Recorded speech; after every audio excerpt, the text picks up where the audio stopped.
পরশুরাম ধারাবাহিকের আজকের পর্বে দেখা যায় মুখার্জি বাড়িতে যতগুলো মেয়ে ছিল, অর্থাৎ তটিনীর মা, কাকিমা, আয়ুষী, প্রার্থনা, প্রায় সকলেই তটিনীদের বাড়িতে এসে হাজির হয়। আসলে তারা পরশুরামের কাছ থেকে সমস্ত প্রমাণগুলো নিতে এসেছিল।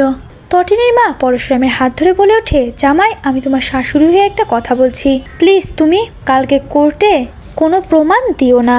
তটিনীর কাকিও রিকোয়েস্ট করে, তবে পরশুরাম তাদেরকে স্পষ্টভাবে জানিয়ে দেয় যে সে তার পেশা নিয়ে কখনো ব্যবসা করবে না, আর বাদ বাকিটা আপনাদের মেয়ের ইচ্ছা। তটিনীও তখন বলে ওঠে, আমার হাজবেন্ড কোনো জায়গায় বিক্রি হবে না।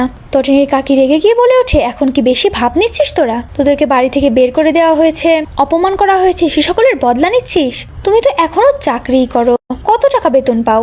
আমরা তোমাকে দেব, সত্যজিৎ মুখার্জি দেবে, জিৎ মুখার্জি দেবে, বলো 1 কোটি, 2 কোটি, বলো কত টাকা চাই তোমার? তখনই পরশুরাম বলে ওঠে, কয়লা ধুলে আসলে কখনো ময়লা যায় না, আর মানুষের স্বভাবও মরে গেলেও বদলায় না।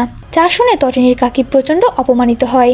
তটিনী বলে ওঠে, তোমরা বসো, আমি কাপড়টা চেঞ্জ করে আসি। তটিনীর মা বলে ওঠে, তার আর কোনো দরকার নেই, আমরা চলে যাচ্ছি। আমার হাজবেন্ড যেমনই হোক না কেন, তার বিপদে আমি তার পাশে থাকবই। তটিনীর কাকি বলে ওঠে, তোদের এই সুখের সংসার ভেঙে আমরা গুড়িয়ে দেব। কেবল তো আমরা এসেছিলাম, নিচে কারা অপেক্ষা করছে জানিস? তারা আসলে তোদের এই সংসারটার সংসার থাকবে না, আর কালকে কোর্ট অবধি ওই প্রমাণগুলো তোদের নিতে দেব না। যা শুনে আয়ুষী বলে ওঠে, তাহলে তো আমাকেই মেরে ফেলতে হবে তোমাকে মম, আমি তো সব থেকে বড় প্রমাণ। যা শুনে আয়ুষীর মা চিৎকার করে ওঠে। এরপরে তারা সকলে চলে গেলে আয়ুষী তটিনী আর পরশুরামকে উদ্দেশ্য করে বলে ওঠে, আমি তোদের পাশে আছি দিদি, আমি কালকে কোর্টে প্রমাণ দেবই, কালকে কোর্টে যতই অশান্তি হোক না কেন। এরপর আয়ুষীও সেখান থেকে চলে যায়। তটিনী পরশুরামকে জড়িয়ে ধরে, আর পিকুকেও। তটিনী তখন বলে ওঠে, আমার লাটুটাকে আমি খুবই মিস করছি। পরের দিন সকালে দেখা যায় অফিসে গিয়ে পরশুরাম রুটি আর তরকারি খাওয়ার জন্য মাত্রই বের করছিল। ঠিক তখনই অফিসে প্রবেশ করে কর্ণ চ্যাটার্জি, কাবির চ্যাটার্জি এবং সত্যজিৎ মুখার্জি। তাদেরকে দেখে বলরাম বলে ওঠে, এ কি আপনারা এখানে? তখন তারা বলে ওঠে, আমরা শিবপ্রসাদ গাঙ্গুলির সঙ্গে দেখা করতে এসেছি। বলরাম তাদেরকে পরশুরামের কেবিনে নিয়ে যায়। পরশুরাম তাদেরকে দেখে বলে ওঠে, কি আপনারা? বসুন বসুন, হঠাৎ আপনারা এখানে? এনিওয়ে, রুটি তরকারি খাচ্ছি, খাবেন নাকি? অবশ্য আপনারা তো এগুলো খান না, আপনারা খান কন্টিনেন্টাল, সব বিদেশি খাবার। সে যাই হোক, এখানে কেন এসেছেন সেটা বলুন। তখনই তটিনীর বাবা পরশুরামকে বলে ওঠে, শিবপ্রসাদ, আমি তো তোমাকে আর তটিনীকে জামাই মেয়ে হিসেবে মেনে নিইনি, এখন আমি তোমাদেরকে মেনে নিতে চাইছি আনুষ্ঠানিকভাবে। আসলে তুমি আর আমার মেয়ে যাবে, তোমার শাশুড়ি তোমাদেরকে বরণ করে নেবে, আর সমাজ বলেও তো একটা ব্যাপার আছে। যা শুনে পরশুরাম বলে ওঠে, লোক হাসাতে চাইছেন? সত্যজিৎ মুখার্জি বলে ওঠে, না, লোক হাসাবো কেন? তাছাড়া তুমি আমার জামাই হয়ে এমন একটা চাকরি করছো যেখানে তুমি বেশি বেতনও পাও না, ছোট একটা বাড়িতে থাকো। আমি ভেবেছি তোমাকে একটা পেইন্ট হাউস কিনে দিব, আর একটা ইম্পোর্টেড কারও দেব, আর সঙ্গে ব্যাংক ব্যালেন্স তো রয়েছেই। সেম একই কথা কর্ণ চ্যাটার্জিও বলে ওঠে। তারা আরও বলতে থাকে যে তোমার ছেলে লাড্ডুকেও বিদেশে পাঠিয়ে দেব পড়ালেখার জন্য, সে উচ্চ দেশ থেকে উচ্চভাবে ডিগ্রি নিয়ে আসবে, ভালো জায়গায় পড়তে পারবে, এমনকি তোমাদেরকে বিদেশে বাড়িও কিনে দিতে পারবে, তোমরা সেখানে সেটেল হতে পারবে, একটা রিচ জীবনযাপন করতে পারবে।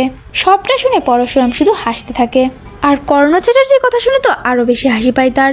কর্ণ চ্যাটার্জি কিনা তাকে জামাই বলছে, ভাবা যায়। পরশুরাম তখন বলে ওঠে, কি বলুন তো, সকালে যখন বাজারে যায় তখন পাবদা মাছ, রুই মাছ, চিংড়ি মাছ, এক এক মাছের এক এক দাম, কোনোটা 300 টাকা কেজি, কোনোটা আবার কেটে ধুয়ে 500 টাকা কেজি। তবে এটা নয় বাজার নয়, এটা সিক্রেট এজেন্সির অফিস, এখানে অফিসাররা থাকে, কোনো মাছ বিক্রেতা নয়। যা শুনে তো সত্যজিৎ মুখার্জি বলে ওঠে, তুমি এটা কি বলতে চাইছো? তখনই বলরাম বলে ওঠে, বুঝতে পারছেন না, মাছের যেরকম দাম দর করা হয় আপনারা তো সেভাবেই পরশুরামের দাম দর করছেন, পরশুরাম টাকায় বিক্রি হয় না। যা শুনে তো কর্ণ চ্যাটার্জি প্রচণ্ড রেগে যায়। রেগে যাওয়ার সময় বলে ওঠে, এখান থেকে হসপিটালের দূরত্ব ঠিক 30 মিনিটের, আর এখন হসপিটালে আইসিইউতে কোনো ডক্টরও নেই, বাঁচবে কি মরবে বলা যাচ্ছে না, সব কিছুর জন্য প্রস্তুত থেকো পরশুরাম। পরশুরাম বলে ওঠে, আপনি কি বললেন?